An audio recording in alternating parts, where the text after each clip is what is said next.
Today we are giving thanks for all who serve, giving thanks for all in leadership. And our text comes from that second letter to the Thessalonians, chapter 3, verse 13. Brothers and sisters, do not grow weary in doing what is right. Don't be weary in doing right. In the passage today, the author addresses a situation that was brought to his attention where some individuals, some believers refuse to work. And they are described in the passage as living in idleness, and an interesting play on words, being mere busybodies, busy while they were being idle, not doing any work. This situation came about because of a misunderstanding on the part of the Thessalonians concerning the coming of the Lord. There were those who thought that if the Lord were coming soon, then they didn't need to work.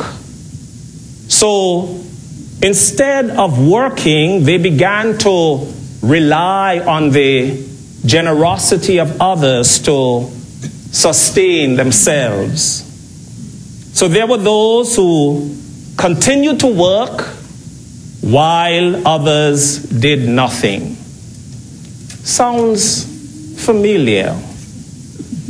And after reminding the readers of the example of diligence and the attitude he and his companions set, the apostle encourages the Thessalonians who were working and serving not to grow weary in doing what is right. There are other ways that this verse is translated. And one of the translation goes like this: as for yourselves, brothers, sisters, never grow tired of doing what is right. Or, and as for you, brothers and sisters, never tire of doing what is good. The King James Version says, do not grow weary in well-doing. Most of the Thessalonians, most of the members of that church that Paul had founded were doing well.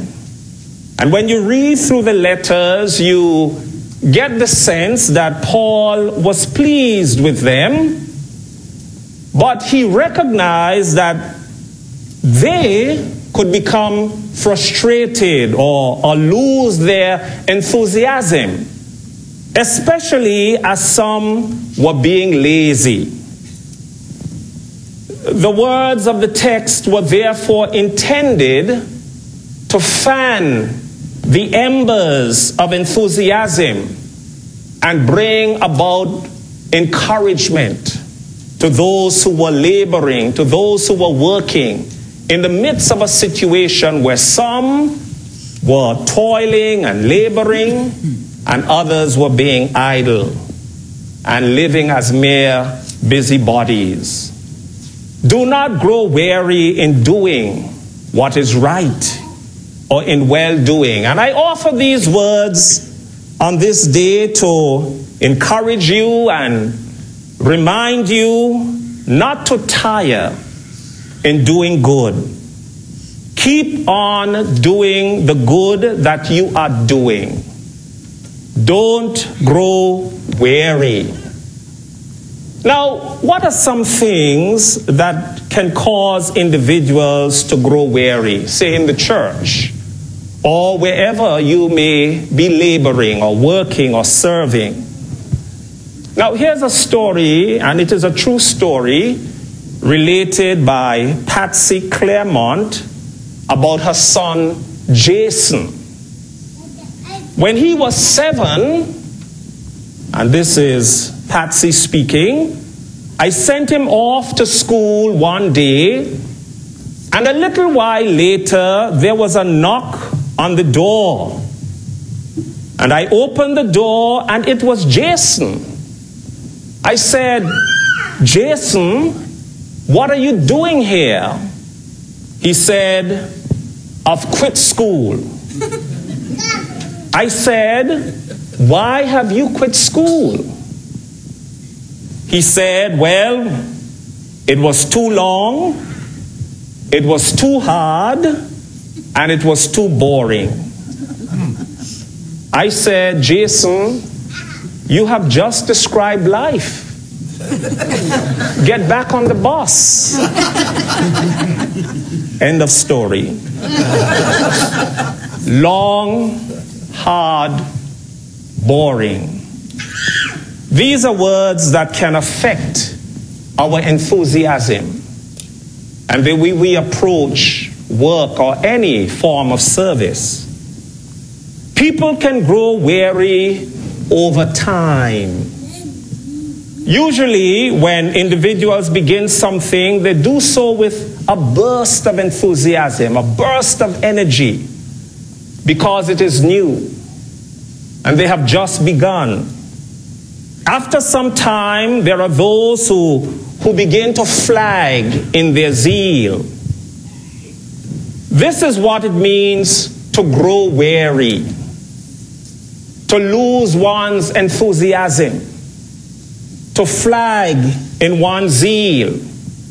And the test is always what happens over a period.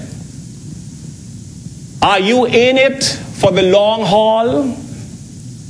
And if so, my sisters and brothers, one has to look out for that temptation to grow weary, to burn out, to lose interest or enthusiasm. So the test is always what happens over a long period.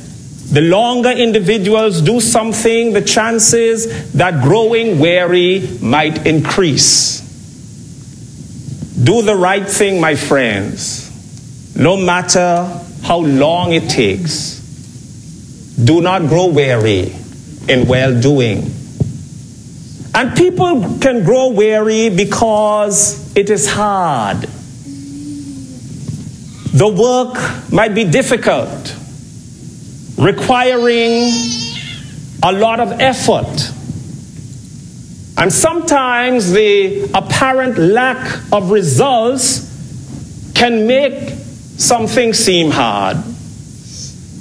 Then there's the opposition that one might face, the criticism that others might level at an individual, the hostility, and even forms of persecution can make it hard and can cause one to lose one's enthusiasm or grow weary. The negative or bad attitudes of others can make it hard and lead individuals to grow weary in doing what is right. But my word to you today, my sisters and brothers, based on our text, do right no matter how hard it is. No matter the opposition you might encounter, the criticism you might face. Do not grow weary in well-doing.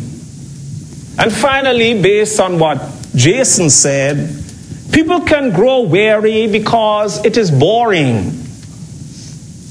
You know, other words that can be used in place of boring are words like dull, routine, tedious, humdrum, monotonous, uninteresting, not exciting. Sometimes that's the way it feels, my friends. It is not every day that individuals feel the same level of excitement or enthusiasm about what they have to do. I'm sure you know what I'm speaking about. It can feel at times that we are in a mundane, humdrum existence. And that can tempt individuals to grow weary. Getting up every day and having to do the same thing, the same routine, meetings, maintenance. But I say to you today, do right, no matter how boring it is, no matter how dull or uninteresting, no matter the level of excitement. Do not grow weary in well-doing. Remember this, my friends. Good will always outlast evil. The good you do will always outlast the evil that others might do or that might be found in the world. And right will always triumph over wrong. So do good and do right no matter the situation. And I close with this quotation from Roy T. Bennett. Quotation, keep going. Your hardest times often lead to the greatest moments of your life. Keep going. Tough situations build strong people in the end. End of quote. My sisters and brothers, do not grow weary in well-doing. In the name of the Father, Son, and Holy Spirit. Amen.